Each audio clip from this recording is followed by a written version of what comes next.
Hujan rintik turun pelan sore itu, membasahi jendela mobil Karina yang berhenti tepat di depan restoran mewah di kawasan elit Jakarta Selatan. Dia baru saja keluar dari rapat presentasi tender besar, perutnya kosong sejak pagi dan kepalanya mulai berat karena lelah. Biasanya, jika sudah seperti ini, hanya satu orang yang ingin dia temui. Suaminya, Mario. Tanpa berpikir panjang, Karina turun dari mobil. Ia tidak memberitahu sebelumnya, karena niatnya sederhana, kejutan kecil. Mario bilang sedang ada rapat dengan klien, katanya di restoran favorit mereka. Jadi Karina berpikir, kenapa tidak menyusul saja? Mungkin setelah makan, mereka bisa pulang bareng, menonton Netflix, atau sekadar rebahan bersama. Dia rindu. Mereka sudah terlalu sibuk akhir-akhir ini. Pelayan menyambutnya dengan senyum ramah saat ia masuk, tapi langkahnya terhenti di ambang ruang VIP. Pintu kayu geser itu sedikit terbuka, dan matanya menangkap bayangan yang membuat perutnya mual seketika. Mario duduk di sana, mengenakan jas abu-abu andalannya. Wajahnya tersenyum miring, senyum yang biasanya hanya dia lihat saat suaminya menggoda di kamar. Tapi sekarang, senyum itu bukan untuknya. Di seberangnya duduk seorang wanita muda, berdandan menor, rambut dicat coklat terang, mengenakan gaun bodycon ketat yang terlalu berani untuk jam makan malam. Wanita itu tertawa kecil sambil menyuapkan makanan ke mulut Mario. Dan Mario menerima suapan itu. Karina berdiri membatu. Darahnya seperti mendidih. Suara dentingan garpu dan gelas dari ruangan lain menghilang dari telinganya. Yang dia dengar hanya degup jantungnya sendiri. Pelayan lain melintas, menoleh padanya, namun Karina tetap terpaku. Ia tidak tahu kapan tepatnya tangannya mendorong pintu kayu itu hingga terbuka lebar, menimbulkan suara berderak tajam. Mario menoleh, begitu pula wanita muda itu. Mata Karina langsung bertemu dengan tatapan suaminya. Sekilas, ada rasa terkejut di wajah Mario, tapi cepat-cepat dia merapikan ekspresinya. Seolah tidak terjadi apa-apa, seolah ini biasa saja. Karina? Mario bersuara canggung. Kamu ngapain ke sini? Karina tidak menjawab. Langkahnya pelan tapi pasti memasuki ruangan. Ia berdiri di sisi meja, menatap wanita yang kini menatapnya dengan senyum sinis. Siapa dia? Tanya Karina datar, menatap wanita itu. Mario menarik napas, berdiri cepat. Jangan bikin keributan di sini, kita bisa bicara nanti di rumah. Di rumah? Karina menahan tawa pahit. Kamu bawa perempuan ke restoran kita. Tempat pertama, kali kamu lamar aku. Dan kamu bilang, jangan ribut? Wanita muda itu berdiri juga, merapikan gaunnya. Kalau ibu nggak suka, jangan datang mendadak. Kami juga bayar kok. Karina menoleh. Kamu siapa? Saya pacarnya Mario. Kalimat itu seperti palu godam. Tanpa peringatan, tanpa rasa bersalah. Dan Mario tidak membantah. Karina menatap suaminya lama, lalu berkata pelan, Mario, kamu sadar nggak kamu lagi bicara sama siapa? Aku ini istri, kamu. Aku yang membiayai hidup kamu dari nol. Aku yang kasih kamu posisi direktur. Kamu pikir kamu jadi apa sebelum nikah sama aku? Mario mulai geram, suaranya meninggi. Jangan main bawa-bawa masa lalu, Karina. Kamu itu terlalu dominan. Semua mau kamu atur, semua kamu kendalikan. Aku juga manusia, aku butuh kebebasan. Karina terdiam, urat di lehernya menegang. Kepalanya berdenyut, tapi matanya tajam menatap suaminya. Suasana ruang VIP jadi sunyi, kecuali suara AC yang mendesis pelan. Pelayan yang tadi menyajikan makanan sudah pergi diam-diam. Jadi ini cara kamu cari kebebasan? Dengan perempuan? Yang bahkan nggak ngerti cara duduk yang sopan di tempat umum? Tanya Karina. Wanita itu memutar bola matanya. Mario menggebrak meja. Cukup, Karina. Kamu bikin malu. Dan disitulah semuanya pecah. Kalimat itu, kamu bikin malu, menggema di telinga Karina, mengiris harga dirinya. Dengan suara yang nyaris gemetar, Karina menjawab, yang bikin malu itu kamu, Mario. Aku ini istri sah. Kamu datang tanpa undangan dan melihat kamu selingkuh. Yang memalukan itu kamu, bukan aku. Mario hendak bicara lagi, Tapi Karina tak memberi kesempatan. Ia mengeluarkan ponselnya, merekam beberapa detik adegan di depannya. Mario, wanita itu, sisa makanan, suasana ruangan, lalu menyimpan ponselnya kembali dengan tenang. Pulanglah kalau kamu masih punya malu. Tapi kalau tidak, anggap saja kamu bukan siapa-siapa mulai hari ini. Rumah, bukan milikmu. Kantor, bukan tempatmu lagi.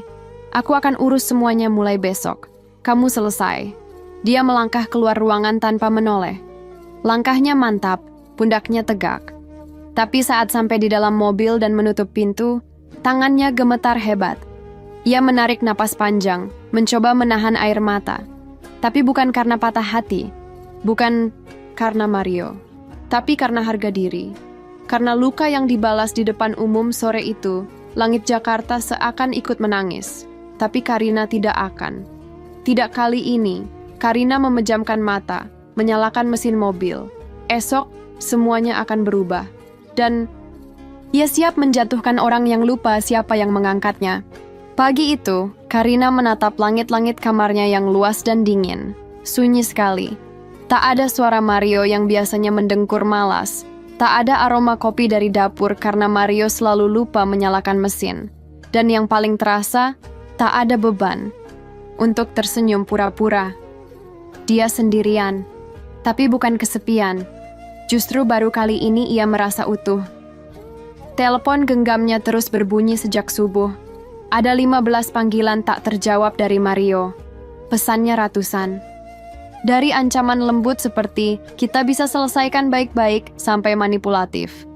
Aku cuman butuh pengertianmu, Karina. Tapi Karina tak membuka satupun. Ia turun ke dapur, menuang air ke gelas kaca, dan menatap bayangannya di permukaan cairan. Di matanya masih ada sembab, tapi tak ada kelemahan. Yang tersisa hanya kecewa yang berubah jadi tekad. Pikirannya kembali ke masa awal mereka menikah. Dulu, Mario hanyalah lulusan sarjana biasa. Bahkan sempat menganggur lebih dari setahun. Mereka menikah karena cinta, katanya. Karina percaya. Ia bahkan membayar biaya resepsi, cicilan rumah, dan mobil pertama mereka. Mario malu, tapi Karina menyemangatinya. Yang penting kamu jujur dan mau kerja keras, katanya waktu itu. Karina bekerja siang malam, mengembangkan brand kosmetik yang dia rintis dari dapur kecil mereka. Awalnya hanya menerima pesanan lip balm homemade dari teman-teman kantor. Tapi, karena kualitas dan konsistensi, pesanan itu berkembang. Ia rekrut karyawan, sewa tempat produksi, dan mulai bangun jaringan reseller. Saat perusahaan mulai tumbuh, Mario mengeluh tidak punya pekerjaan tetap. Karina, yang saat itu sudah punya belasan karyawan, memutuskan mengangkat Mario jadi manajer keuangan. Saya percaya sama kamu, Mas. Tapi jangan kecewakan saya ya, ujar Karina pada Mario malam itu, sambil menyerahkan kunci brankas. Mario tersenyum lebar. Kamu ini benar-benar luar biasa, Karina. Aku janji nggak akan main-main. Tapi itu dulu. Sekarang Karina bahkan tak yakin apakah senyuman itu benar-benar tulus. Sejak Mario menjabat direktur utama 2 tahun lalu, sikapnya berubah.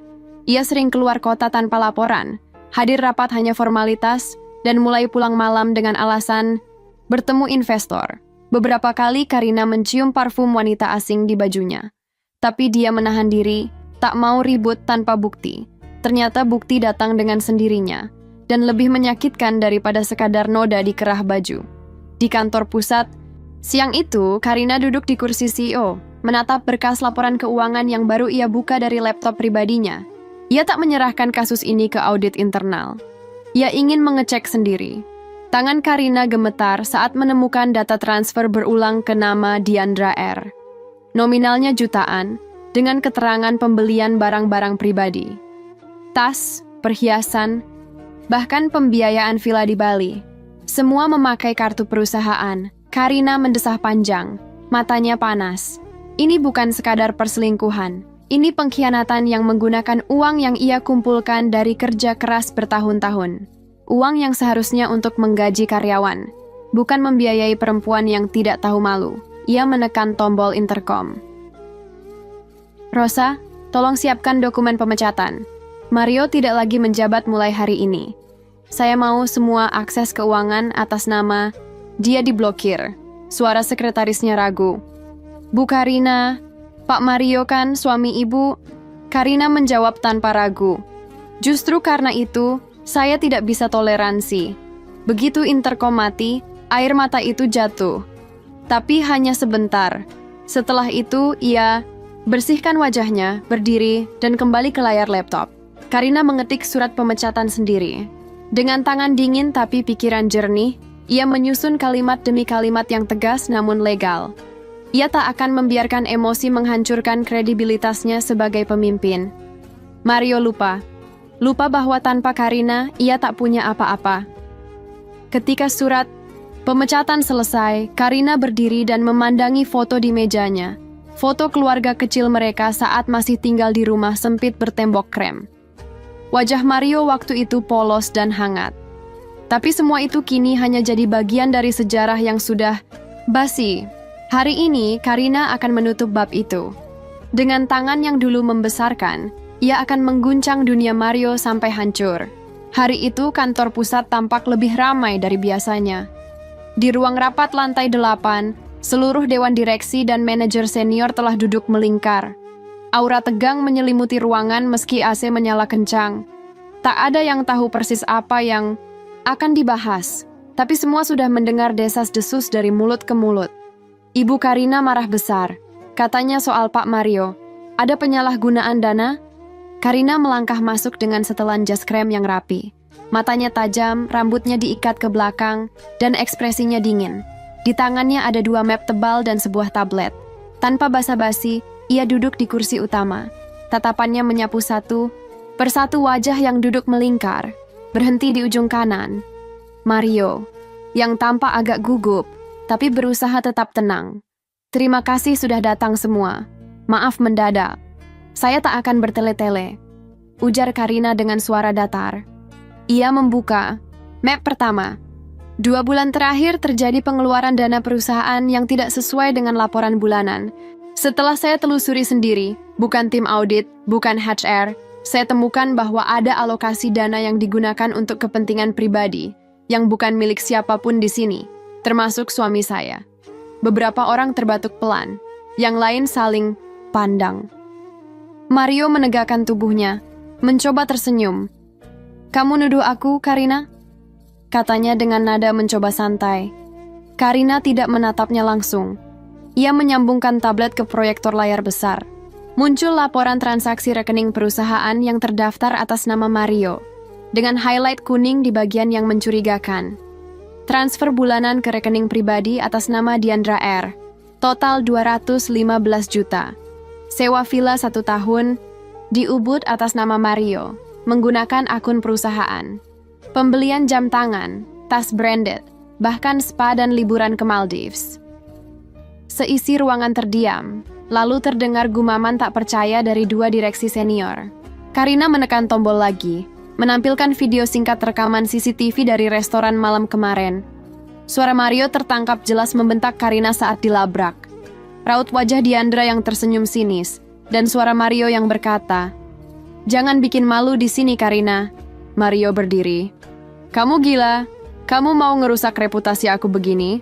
Karina menatapnya tajam. "Kamu yang merusak reputasi sendiri." Ia menarik napas. "Saya tidak membawa masalah pribadi ke kantor. Tapi ketika uang perusahaan dipakai untuk menyenangkan wanita simpanan, maka ini bukan urusan rumah tangga. Ini pelanggaran." Mario mulai emosi, menunjuk-nunjuk meja. "Aku juga pendiri di sini. Aku bantu bangun perusahaan ini dari nol. Jangan sok jadi pahlawan tunggal, Karina." Karina tidak berdiri. Ia hanya menatap lurus. "Saat kamu saya angkat jadi direktur, perusahaan sudah punya cabang di 3 kota. Kamu bahkan tidak tahu bedanya omzet dan profit waktu itu. Jadi jangan bicara soal membangun dari nol." Mario tercekat. Dewan direksi diam, tak satu pun membela. Karina lalu membuka map kedua. Surat pemberhentian resmi, berlaku per hari ini. Akses keuangan, ruangan kerja, email kantor, semua akan diblokir. Dalam waktu 2 jam, Mario menggebrak meja. "Kamu nggak bisa pecat aku semudah itu." Karina tersenyum miring. "Saya CEO, saya pemegang saham mayoritas. Saya bisa. Suasana rapat membeku. Mario berdiri mematung, napasnya berat, wajahnya merah padam. Ia menoleh ke satu persatu koleganya. Tak satu pun bersuara, tak satu pun berani menatap matanya. Akhirnya Mario mengambil ponselnya dan berkas yang berserakan. Kalian semua pengecut, dan kamu, ia menunjuk Karina, akan nyesel suatu hari. Karina menjawab pelan tapi tegas. Saya sudah cukup menyesal memilih kamu sebagai suami. Mario pergi tanpa menutup pintu. Suara langkahnya menggema.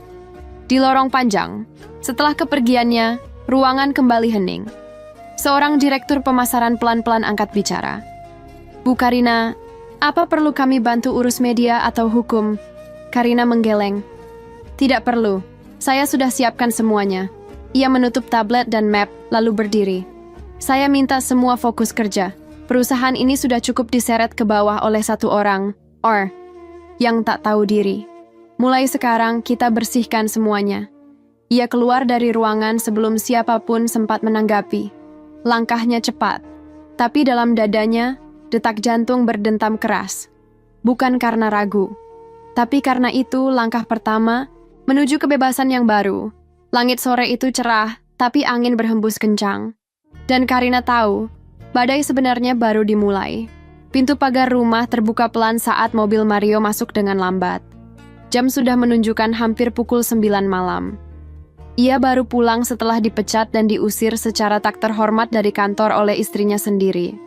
Kepalanya berat, emosinya bercampur antara amarah, malu, dan ketakutan. Pikirannya sibuk merangkai cara meredam badai, entah bagaimana caranya. Tapi yang menyambutnya malam itu bukan cahaya hangat dari ruang tamu, bukan aroma masakan Karina, bukan suara TV yang menyala. Yang menyambutnya adalah sosok Karina yang berdiri tegak di depan pintu rumah. Matanya dingin, rambutnya dikuncir rapi. Di tangannya ada amplop coklat besar. Kamu pulang juga, ujar Karina datar. Mario mendesah, mencoba tersenyum. Kita bisa bicara baik-baik? Karina mengangguk, pelan. Bisa, tapi kamu nggak perlu masuk. Mario mengerutkan dahi. Apa maksudmu? Karina mengangkat amplop. Isi ini surat pengusiran. Saya sudah konsultasi dengan pengacara. Rumah ini atas nama saya, cicilan semua dari rekening pribadi saya. Jadi mulai malam ini, kamu tidak berhak tinggal di sini. Mario tertawa miris. Karina, kamu serius? Ini rumah kita, rumah keluarga kita. Masa segitunya sih? Karina tidak menjawab. Ia hanya melangkah ke arah pintu pagar dan menunjuk ke koper besar yang sudah ditaruh di luar. Koper itu milik Mario.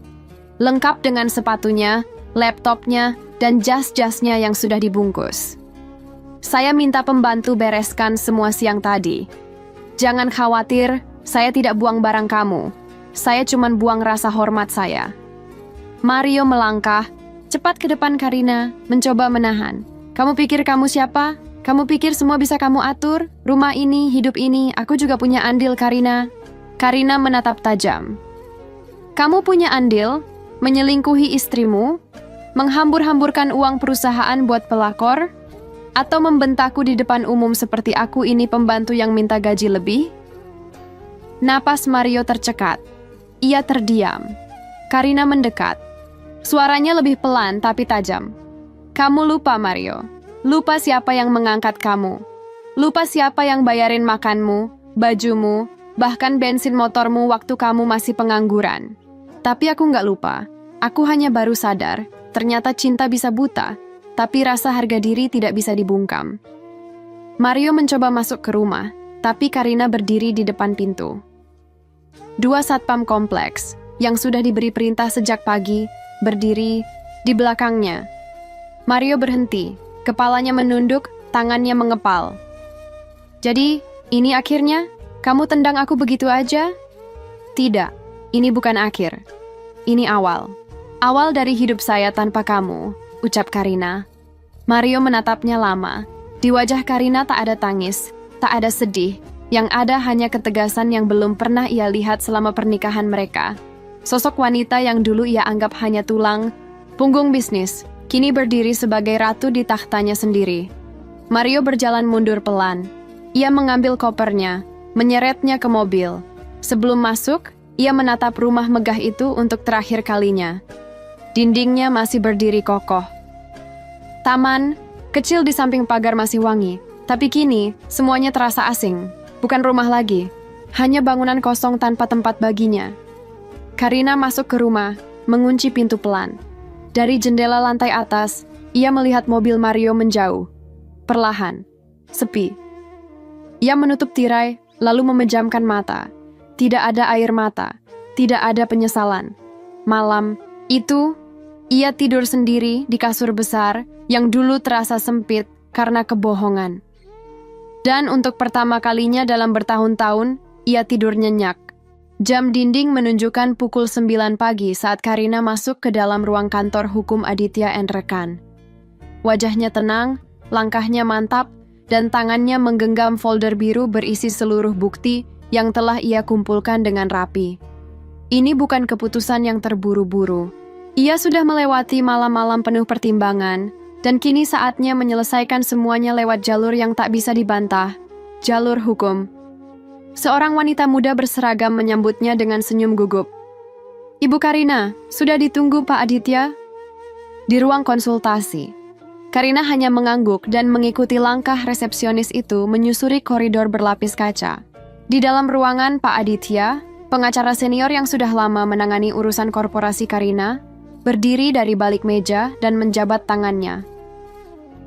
"Langsung saja, Pak Aditya," ujar Karina setelah duduk. "Saya mau ajukan gugatan cerai secepatnya. Saya bawa semua bukti." Aditya menerima folder itu dan mulai membukanya. Matanya menyipit saat membaca lembar demi lembar.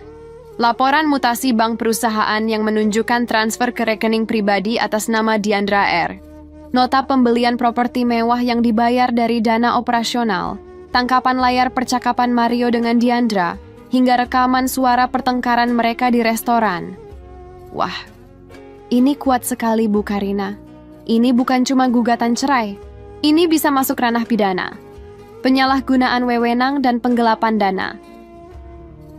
Saya tidak ingin mempermalukannya ke publik, tapi saya ingin keadilan. Dan saya ingin dia mengerti bahwa yang dia sakiti bukan hanya saya, tapi sistem yang saya bangun sendiri selama bertahun-tahun. Aditya mengangguk. "Kami akan siapkan surat gugatan dan juga laporan keuangan sebagai lampiran hukum.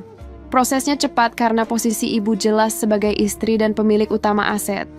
Karina mengangguk. Hatinya datar. Tak ada kebencian, tapi juga tak ada maaf. Yang tersisa hanya tekad. 2 hari kemudian, surat gugatan itu sampai di tangan Mario. Diserahkan langsung oleh kurir dari firma hukum ke alamat kontrakan kecil tempat ia tinggal sementara. Begitu menerima dan membaca surat itu, Mario terpaku lama. Tangannya gemetar. Ia tahu Karina tidak main-main. Ia menelepon Karina malam itu. Tapi panggilannya tak dijawab. Ia coba mengirim pesan, panjang sekali, berisi rayuan, janji berubah, bahkan menangis lewat rekaman suara. "Karin, aku nyesel. Sumpah, aku bodoh banget. Aku kehilangan segalanya. Aku cuma mau kita balik lagi. Aku minta maaf." Karina hanya membaca sekali, lalu menghapusnya. Tak perlu balas, tak perlu simpati. Besoknya, ia menemui notaris untuk mulai proses pemindahan beberapa aset atas namanya sendiri sepenuhnya. Rumah, saham mayoritas perusahaan, dan sertifikat kendaraan. Ia tak ingin meninggalkan celah. Mario pernah menuduhnya mengontrol segalanya, dan kali ini, ia akan tunjukkan seperti apa bentuk kendali yang sah. Di tengah kesibukan itu, Karina sempat duduk di sudut ruang pantry kantor. Seorang karyawan baru menyodorkan kopi padanya sambil berkata pelan, "Bu Karina, saya cuma mau bilang, Ibu itu luar biasa. Saya dengar dari teman-teman, dan saya kagum sama ketegasan Ibu." Karina tersenyum kecil. "Terima kasih, tapi ketegasan itu mahal, mahal sekali." Ia menyesap kopinya pelan. Di matanya masih ada sisa luka, tapi bukan luka karena cinta. Lebih dalam dari itu, luka karena dikhianati oleh orang yang dulu ia lindungi, ia banggakan, ia bela saat semua orang meragukannya. Malamnya, ia membuka album digital lama di laptop. Terpampang foto-foto masa awal pernikahan mereka. Mario tersenyum memeluknya dari belakang. Wajah mereka penuh harapan. Ia menatap layar itu lama, sebelum akhirnya mengklik hapus. Ada notifikasi. Are you sure? This action cannot be undone. Yes, Xiao. Klik yes, dan untuk pertama kalinya, Karina benar-benar membebaskan dirinya dari semua yang mengikat, emosi, kenangan, luka, dan rasa iba. Mentari pagi menyusup masuk dari celah tirai putih, menyinari ruangan yang kini lebih tenang dari biasanya. Karina bangun lebih awal, bukan karena insomnia atau kegelisahan seperti minggu-minggu sebelumnya, tapi karena hari ini terasa berbeda. Ada semacam ketenangan yang baru, bukan ketenangan karena keadaan di luar damai, melainkan karena pikirannya tidak lagi berisik. Ia berdiri di depan cermin, mengenakan setelan kerja putih bersih yang belum pernah ia pakai sejak dibeli. Matanya memandangi pantulan dirinya lama sekali. Di sana, tidak lagi ada istri yang ditampar harga diri, tapi seorang wanita yang memilih berdiri tegak meski dijatuhkan orang yang paling ia percaya. Karina tiba di kantor dengan senyum kecil di wajahnya. Karyawan yang biasa menunduk karena takut, dengan aura dinginnya, kini tertegun saat ia menyapa satu persatu. "Selamat pagi," katanya ringan, dan itu bukan basa-basi. Ia menggelar rapat divisi CSR, program sosial yang sempat tertunda karena konflik rumah tangganya. Ia tetapkan 2 inisiatif baru, program beasiswa untuk perempuan korban kekerasan dan pelatihan bisnis kecil untuk ibu rumah tangga mandiri. Perempuan harus saling bantu, bukan saling menjatuhkan, ujarnya di akhir rapat. Dan kalimat itu menggema bukan hanya di ruang rapat, tapi juga di hati orang-orang yang mendengarnya. Sore harinya, Karina mengunjungi panti asuhan kecil di Cipayung. Sudah lama ia janji akan datang, tapi baru hari itu ia sempat menepati. Anak-anak kecil menyambutnya dengan pelukan dan tawa. Salah satu anak perempuan berambut keriting menarik tangan Karina. "Tante Karina, tante cantik ya. Tante punya suami?" Karina tertawa kecil. "Dulu punya, sekarang tante punya diri sendiri. Itu cukup." Anak itu tidak mengerti, tapi ia ikut tertawa. Sepulang dari panti, Karina berhenti di toko bunga pinggir jalan. Ia membeli seikat mawar merah, lalu pulang ke rumah. Yang terasa semakin lapang, semakin sunyi, tapi sunyi yang menyenangkan. Tidak ada suara pertengkaran, tidak ada telepon yang dimatikan tiba-tiba, tidak ada luka yang diabaikan. Ia meletakkan bunga di vas kaca di meja makan, lalu duduk sambil menyeruput teh. Malam itu hujan turun, bukan badai, hanya gerimis tenang yang jatuh di atap rumah. Karina membuka jurnal digitalnya dan mulai menulis. Bukan keluhan, bukan kenangan pahit, tapi rencana. Tentang produk baru, ekspansi bisnis ke luar negeri, hingga keinginannya belajar lagi. Di sela-sela tulisannya, ada kalimat yang ia ulang-ulang seperti mantra. "Aku bukan untuk dibagi. Aku bukan untuk disakiti. Aku perempuan yang tumbuh dari luka, tapi tak hidup dalam luka." Beberapa hari kemudian, ia diundang menjadi pembicara dalam acara komunitas wirausaha wanita. Di atas panggung kecil itu, Karina berbicara tanpa catatan. Ia hanya berbagi kisah, dengan tenang dan terbuka. Bukan untuk membuka aib, tapi untuk membangun semangat. "Aku pernah jatuh karena cinta, tapi aku bangkit karena harga diri," katanya. Tepuk tangan menggelegar memenuhi ruangan. Di antara kerumunan, ada seorang pria parubaya yang menunduk kagum. Ia adalah ayah dari mantan pegawai Karina yang dulu diberhentikan karena masalah keluarga. Lelaki itu menghampiri Karina usai acara. "Ibu, Karina, saya cuma mau bilang, perempuan seperti ibu menyadarkan saya. Saya minta maaf pernah anggap remeh anak perempuan saya. Sekarang dia mulai bisnis sendiri. Karena terinspirasi dari ibu." Karina tersenyum. "Terima kasih, Pak. Hidup kadang menampar keras, tapi dari situlah kita belajar berdiri." Malam itu Karina pulang tanpa rasa beban. Rumahnya tetap kosong. Tidak ada pria yang menunggu. Tidak ada pelukan hangat di pintu. Tapi untuk pertama kalinya, ia tidak merasa kehilangan. Ia berjalan ke balkon lantai 2, menatap kota yang berkilau dalam gerimis. Angin malam menyapu rambutnya pelan.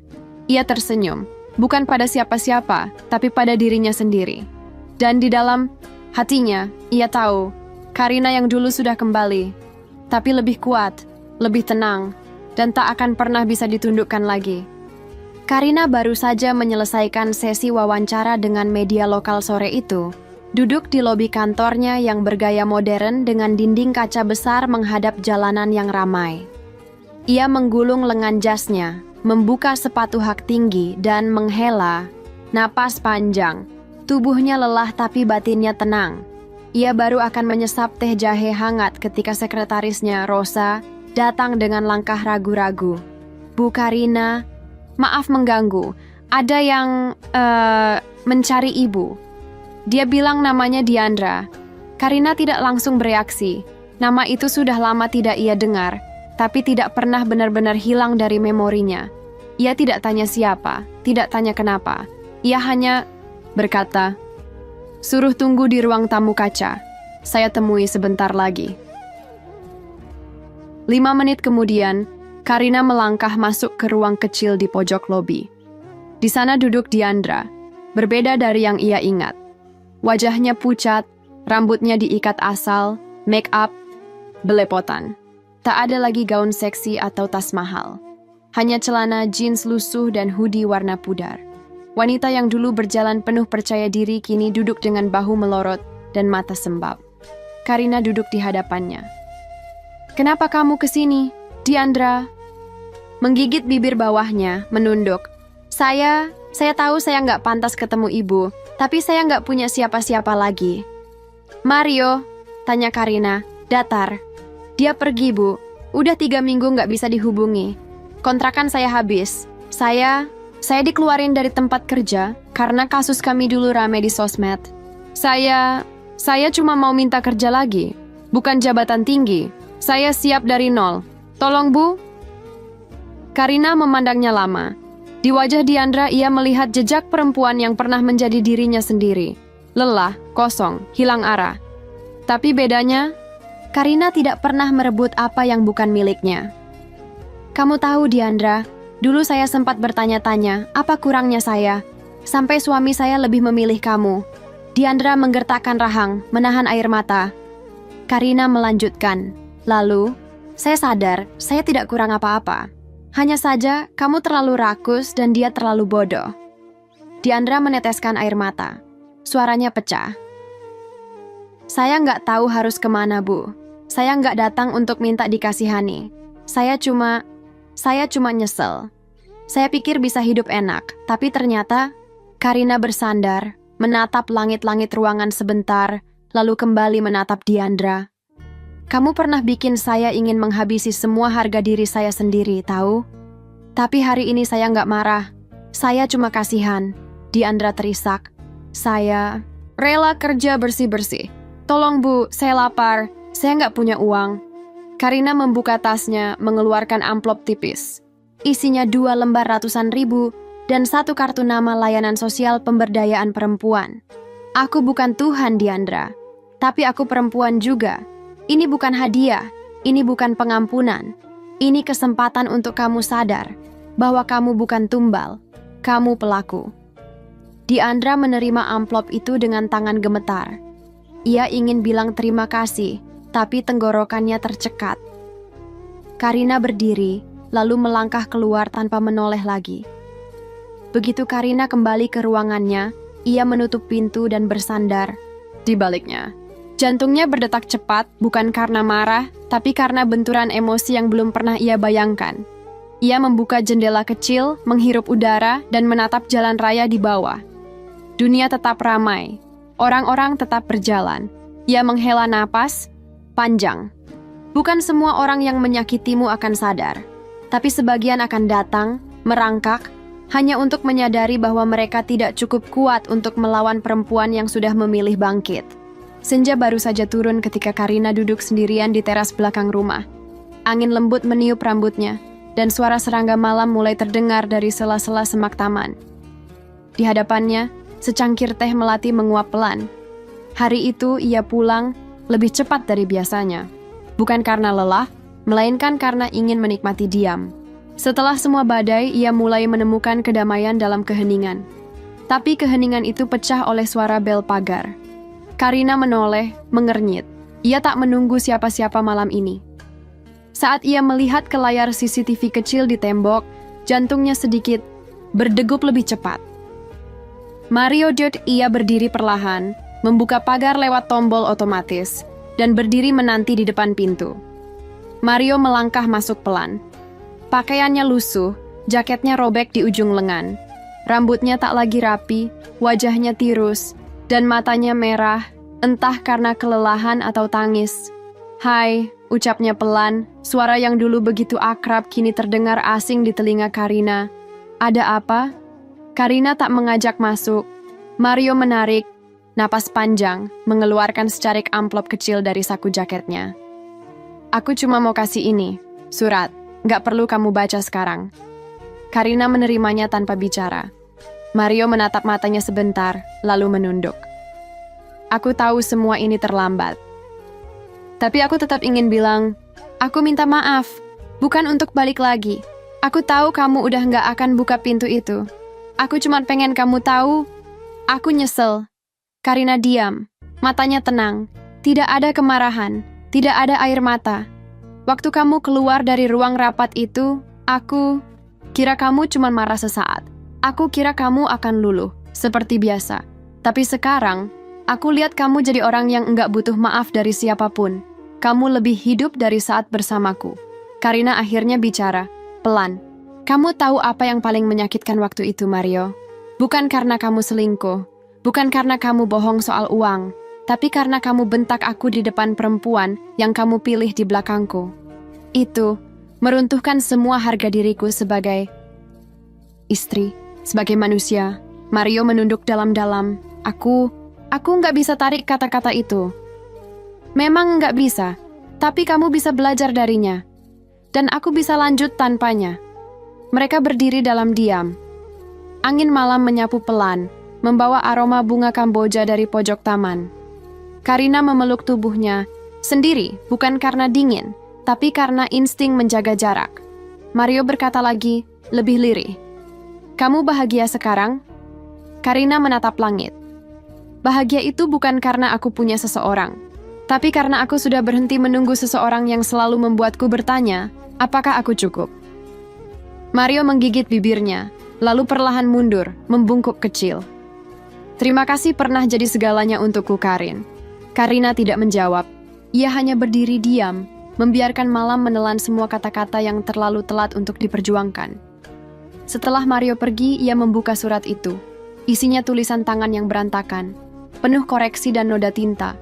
Surat permintaan maaf yang panjang, pengakuan tentang kesalahan, pengharapan untuk pengampunan, dan kalimat terakhir, "Jika suatu saat nanti kamu sudah memaafkan, bukan untuk kembali, cukup untukku bisa tidur tenang tanpa merasa telah menghancurkan satu-satunya orang yang percaya padaku."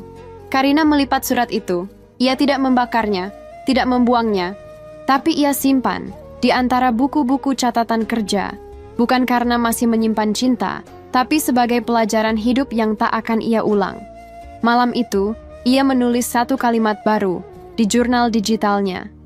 Permintaan maaf yang tulus tidak datang untuk mengubah masa lalu, tapi untuk mengizinkan kita melangkah ke masa depan tanpa beban.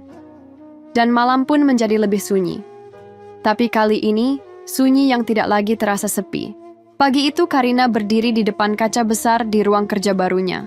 Sebuah studio sederhana yang ia sulap jadi tempat kreatif bagi tim muda yang merancang lini kosmetik ramah lingkungan miliknya. Tidak ada meja besar, tidak ada ruangan tertutup, dengan nama jabatan di pintu. Semua terbuka, semua cair. Ia ingin hidup yang tidak lagi dibatasi oleh dinding-dinding kekuasaan dan gelar. Ia tersenyum kecil, merapikan rambutnya yang dibiarkan terurai. Cermin itu tidak hanya memantulkan wajahnya, tapi juga perjalanan yang panjang. Dari luka ke pembuktian, dari pengkhianatan ke penghormatan terhadap diri sendiri. Dan hari ini, ia tidak hanya melihat Karina yang baru, tapi Karina yang seharusnya. "Bu, Karina?" Suara lembut dari pintu memecah lamunannya. Seorang pria muda berkemeja flanel masuk dengan laptop di tangan. "Ada tamu dari investor retail luar negeri, Pak Arya. Saya suruh naik ya?" Karina mengangguk. "Suruh masuk saja. Di sini." Beberapa menit kemudian, Seorang pria berwajah teduh masuk dengan senyum sopan. Usianya sekitar 40, kulitnya sawo matang, dengan sorot mata jernih yang tidak menghakimi. Ia memperkenalkan diri sebagai Arya, perwakilan dari perusahaan kemitraan yang ingin membawa produk Karina ke pasar Asia Tenggara. Mereka duduk berdiskusi selama hampir 1 jam. Tidak ada basa-basi murahan.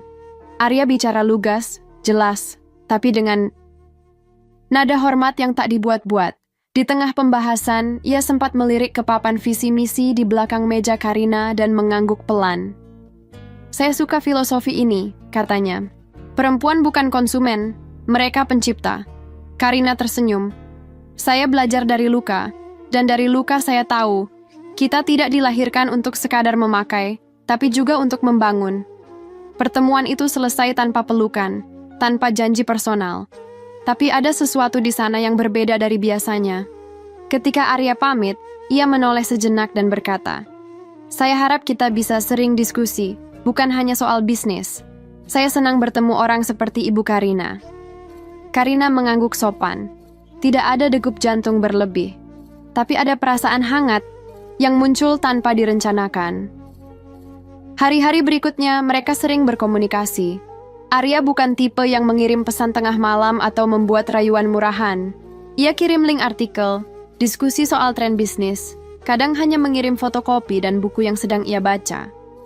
Sampai suatu sore, Karina mendapati dirinya tersenyum membaca pesan dari Arya. Bukan karena kata-katanya romantis, tapi karena terasa tenang. Sesuatu yang ia cari bukan dari kekaguman, tapi dari rasa dihargai sebagai manusia utuh. Namun Karina tetap menahan diri. Bukan karena trauma, tapi karena kini ia tahu, cinta tidak akan pernah jadi penopang hidup. Cinta hanya bisa tumbuh ketika hidup sudah ditopang oleh pijakan sendiri. Ia berdiri di depan cermin lagi malam itu. Di balik pantulan kaca, ia melihat dirinya mengenakan piyama sederhana, rambut dibiarkan terurai, tanpa make up, tapi sorot matanya hidup. Ia menyentuh dadanya sendiri pelan dan berbisik dalam hati. "Aku tidak menunggu diselamatkan. Aku sudah menyelamatkan diriku sendiri." Di dapur, teko kopi menyala. Di mejanya, proposal ekspansi menanti. Di ponselnya, pesan baru dari Arya masuk. "Kalau suatu saat sempat, saya ingin ajak Ibu Karina ngopi bukan sebagai CEO, tapi sebagai teman." Karina tersenyum, lalu meletakkan ponselnya tanpa membalas. Bukan karena enggan, tapi karena ia tahu, segala sesuatu yang sehat tidak perlu dikejar cepat. Dan untuk pertama kalinya, ia tidak merasa sendirian, meski tak ada siapa-siapa di rumah.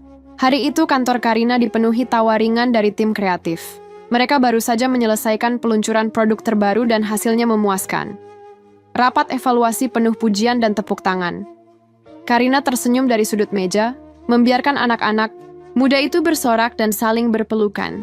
Ia tak lagi duduk sebagai ratu yang ditakuti, tapi sebagai pemimpin yang mengerti. Kepercayaan tumbuh dari luka yang disembuhkan.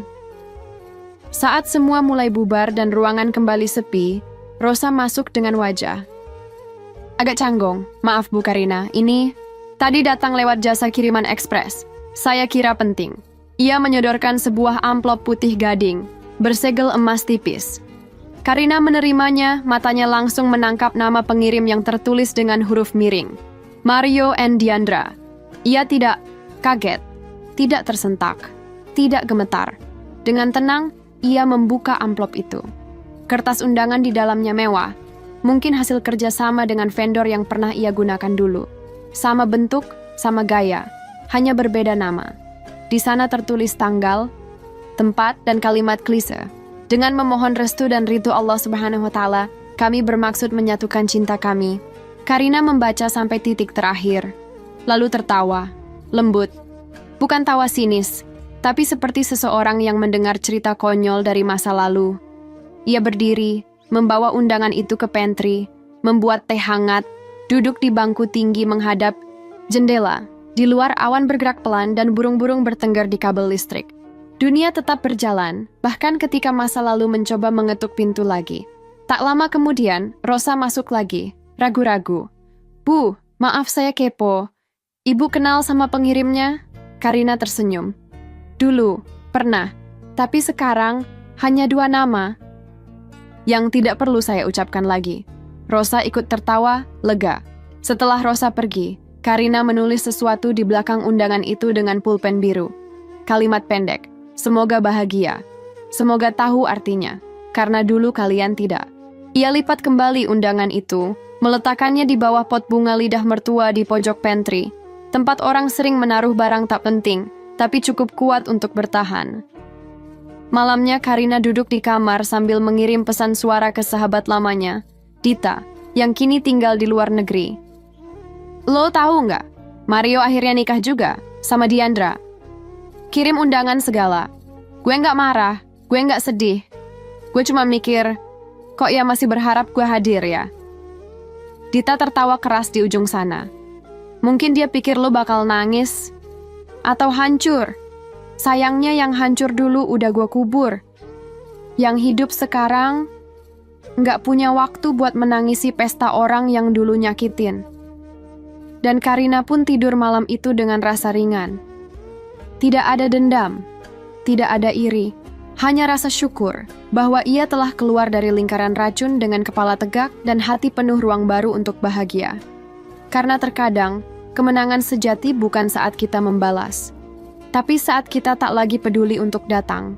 Gedung tinggi di pusat Jakarta, malam itu disulap menjadi tempat penghargaan tahunan untuk para tokoh inspiratif. Lampu-lampu gantung berkilau, karpet merah terbentang, dan para tamu berdandan rapi dengan gaun malam dan jas resmi.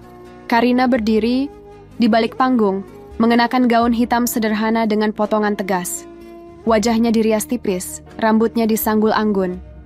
Tapi bukan penampilan yang membuatnya menonjol malam itu, melainkan aura tenang yang terpancar dari matanya.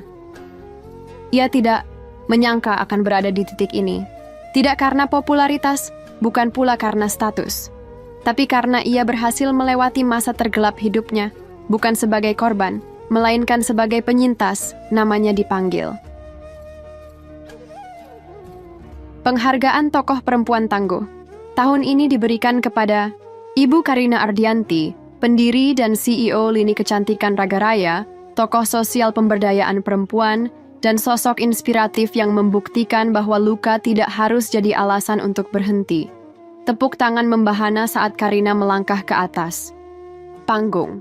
Ia menerima trofi kristal kecil itu dengan kedua tangan, lalu berdiri di depan mikrofon. Ia menatap ratusan wajah di hadapannya, lalu menarik napas pelan sebelum berbicara. Saya tidak akan berdiri di sini jika bukan karena luka. Tapi saya juga tidak akan bertahan jika saya terus hidup dalam luka itu. Suasana hening. Semua mendengarkan. Dulu saya istri yang dibentak di depan perempuan lain. Ibu rumah tangga yang direndahkan setelah membesarkan seseorang yang saya cintai. Saya pemilik usaha yang perusahaannya pernah dicuri oleh orang yang paling saya percaya. Tapi hari ini, saya bukan lagi dia. Ia menatap sekeliling. Beberapa tamu perempuan terlihat menahan air mata. Beberapa lelaki tertunduk, merenung. Saya berdiri di sini bukan untuk membanggakan diri, tapi untuk berkata, perempuan tidak pernah dilahirkan untuk ditundukkan. Kita bisa gagal, kita boleh jatuh. Tapi kita juga bisa berdiri, memimpin, memaafkan, dan bahkan mencintai lagi, tanpa harus menghapus masa lalu. Ia mengangguk, lalu menutup pidatonya dengan suara sedikit bergetar, namun mantap. Yang mengangkatmu bisa saja menjatuhkanmu, tapi yang membangkitkan dirimu hanya bisa kamu sendiri. Tepuk, tangan meledak, ruangan berdiri. Kamera menyorot wajah Karina dari berbagai arah. Tapi di tengah keramaian itu, ia tidak merasa lebih tinggi. Justru ia merasa paling membumi, karena tidak ada panggung yang lebih tinggi dari pengampunan kepada diri sendiri. Di sudut ruangan, berdiri sosok yang tak asing, Mario, sendirian, wajahnya kusam, senyum kecil terbit dari bibirnya yang kini tak banyak bicara. Ia tidak datang untuk mengganggu, hanya ingin menyaksikan perempuan yang pernah ia hancurkan, sekarang bersinar tanpa bantuan siapapun. Karina menoleh sekilas. Mereka saling tatap sesaat. Lalu ia membalikkan badan, melangkah turun dari panggung. Saat itu, Arya, lelaki yang kini mulai hadir dalam harinya, bukan untuk mengisi, tapi untuk menemani, menyodorkan tangannya. "Siap pulang?" katanya pelan. Karina tersenyum. "Selalu siap pulang, karena aku tahu kemana harus pulang, ke diriku sendiri." Malam itu, Jakarta penuh cahaya. Tapi Karina tahu, cahaya yang paling ia butuhkan sudah lama menyala di dalam dirinya. Dan kali ini, ia tidak akan biarkan siapapun memadamkannya lagi.